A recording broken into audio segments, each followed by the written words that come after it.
Assalamualaikum warahmatullahi wabarakatuh. Apa kabarnya teman-teman semua? Hari ini kita akan kembali belajar IPA.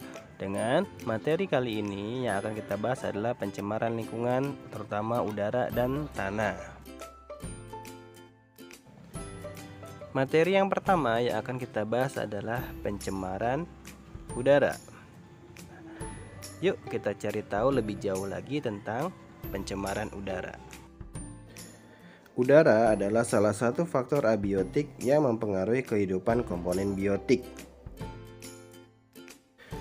Udara mengandung senyawa-senyawa dalam bentuk gas, diantaranya mengandung gas yang amat penting bagi kehidupan, yaitu oksigen. Dalam atmosfer bumi terkandung sekitar 20% oksigen yang dibutuhkan oleh seluruh makhluk hidup yang ada di dalamnya. Selanjutnya adalah macam-macam pencemaran udara. Yang pertama adalah pencemaran udara primer, yaitu pencemaran udara ini disebabkan langsung dari sumber pencemar. Seperti contohnya peningkatan kadar karbon dioksida yang disebabkan oleh aktivitas pembakaran oleh manusia. Yang kedua adalah pencemaran udara sekunder. Pencemaran udara sekunder terjadi disebabkan oleh reaksi antara substansi-substansi pencemar udara primer yang terjadi di atmosfer.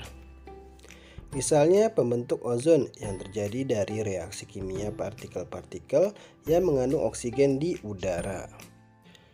Selanjutnya kita mempelajari faktor penyebab pencemaran udara. Yang pertama adalah aktivitas alam. Kotoran-kotoran yang dihasilkan oleh hewan ternak mengandung senyawa metana yang dapat meningkatkan suhu bumi dan akibatnya terjadi pemanasan global. Proses yang serupa terjadi pada siklus nitrogen di atmosfer. Selain itu, bencana alam seperti meletusnya gunung berapi dapat menghasilkan abu vulkanik yang mencemari udara sekitar yang berbahaya bagi kesehatan manusia dan tanaman. Kebakaran hutan yang terjadi akan menghasilkan karbon dioksida dalam jumlah banyak yang dapat mencemari udara dan berbahaya bagi kesehatan hewan dan manusia. Selanjutnya aktivitas manusia. Berikut ini merupakan pencemaran yang diakibatkan oleh aktivitas manusia, yaitu seperti pembakaran sampah, asap-asap industri, asap kendaraan, asap rokok, senyawa kimia buangan seperti CFC, dan lain-lain. Kemudian dampak-dampak pencemaran udara. Yang pertama bagi kesehatan, terbukti bahwa kualitas udara yang menurun akibat pencemaran menimbulkan berbagai macam penyakit. Salah satunya adalah infeksi saluran pernafasan. Yang kedua bagi tumbuhan, abu vulkanik dari meletusnya gunung berapi membuat udara tercemar dan memicu terpicunya hujan asam. Hujan asam mengandung senyawa sulfur yang bersifat asam.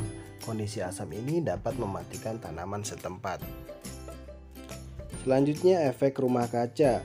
Konsentrasi karbon dioksida dan karbon monoksida yang tinggi di atmosfer akan memicu terjadinya efek rumah kaca, yakni peningkatan suhu bumi.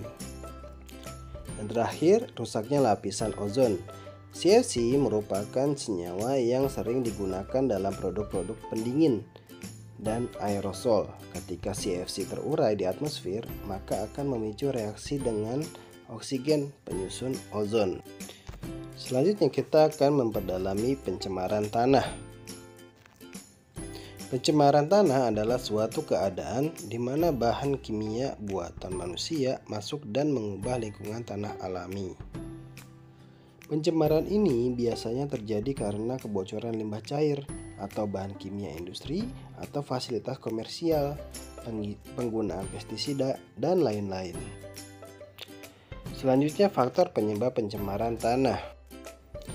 Di sini adalah faktor penyebab pencemaran tanah. Yang pertama adalah limbah domestik, terlihat pada gambar, lalu limbah industri dan limbah pertanian.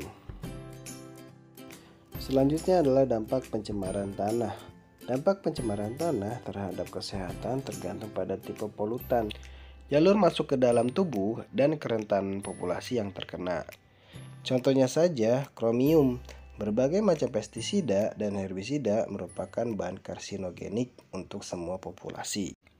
Timbal sangat berbahaya pada anak-anak karena dapat menyebabkan kerusakan otak serta kerusakan ginjal pada seluruh populasi. Selain kesehatan, manusia yang terganggu, pencemaran tanah juga dapat memberikan dampak terhadap ekosistem.